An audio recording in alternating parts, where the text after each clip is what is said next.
Congressman Eric Swalwell says he did not share sensitive information with the suspected Chinese spy who worked her way into his inner circle and allegedly targeted other U.S. politicians. But Republicans still calling for the California Democrat to be removed from the House Intel Committee. Joining us now to explain just how serious these allegations are, author of The Coming Collapse of China and senior fellow at the Gatestone Institute, Gordon Chang. Gordon, we have a lot to get to. Let's start with Swalwell. As somebody who studies how China operates and how China manipulates, how concerning is Swalwell's response to all this?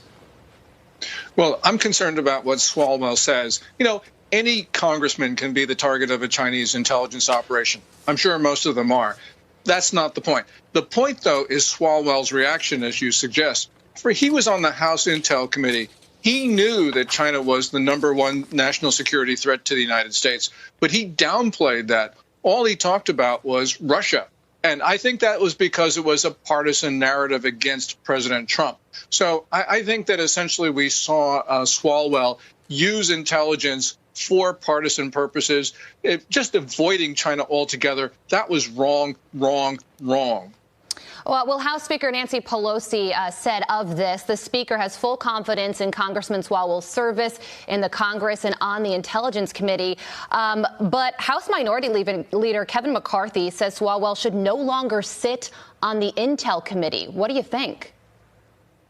Well, I think that the speaker's comments probably were the result of partisanship. There's a real issue with Swalwell there. And although, you know, it may or may not merit him leaving the Intelligence Committee, clearly he was misusing intelligence. And I think that, therefore, there should be some sanction. Meantime, Gordon, Chinese media reporting communist country of course, China will impose reciprocal sanctions on U.S. officials. All this as Mike Pompeo warning of a Chinese threat to U.S. colleges, saying many of these basically are bought by Beijing. Let's start with the sanctions. Here's the tweet from Chinese state media, basically saying they've decided to impose these restrictions on U.S. officials and administrative departments, congressmen and women and the like. Do these sanctions really have any bite, or is this just the standard diplomatic tete-a-tete? Yeah, Chinese sanctions against the U.S. don't have a bite. And the reason is that our relationships with Beijing are so unbalanced, so unreciprocal, that really China doesn't have any tools to punish the U.S. They didn't name the U.S. officials they were sanctioning, and what they did suggest that they were doing really has no practical effect at all. So, you know, we can sort of laugh this off from Beijing. Well, meantime, Mike Pompeo says that China is preying on college campuses. Take a listen. If we don't educate ourselves, if we're not honest about what's taking place, we'll get schooled by Beijing.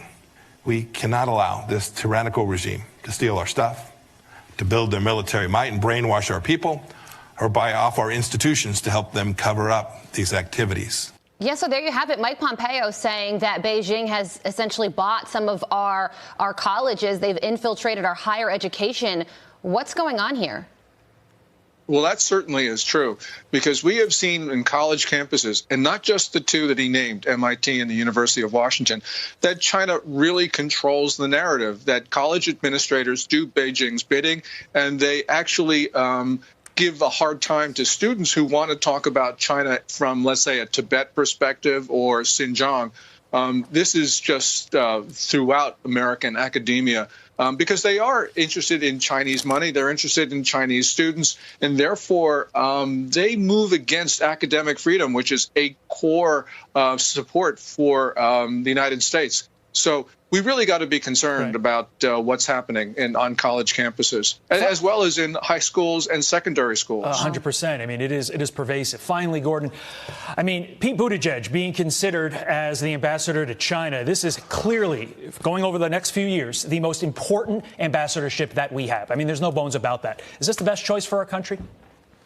Yeah, I don't think so, because Buttigieg doesn't have any apparent qualifications to be China ambassador. He wanted to be ambassador to the UN, and what they're trying to do is find a post for him. You know, an ambassadorship is, in most cases, the policies are made in Washington, not on the ground in Beijing or wherever. The most important thing for a U.S. ambassador to China is that they understand the fundamental nature of the challenge that China poses. And if Buttigieg doesn't, and there's no indication to believe that he does understand that, then that, in my mind, disqualifies him for the post. Yeah, well, it would certainly help his resume for a possible future presidential run. But the important question is, will it help our country? And I think you answered that question. Gordon, thank you so much. We appreciate it. Thank you, Carly and Todd. Thanks, Gordon.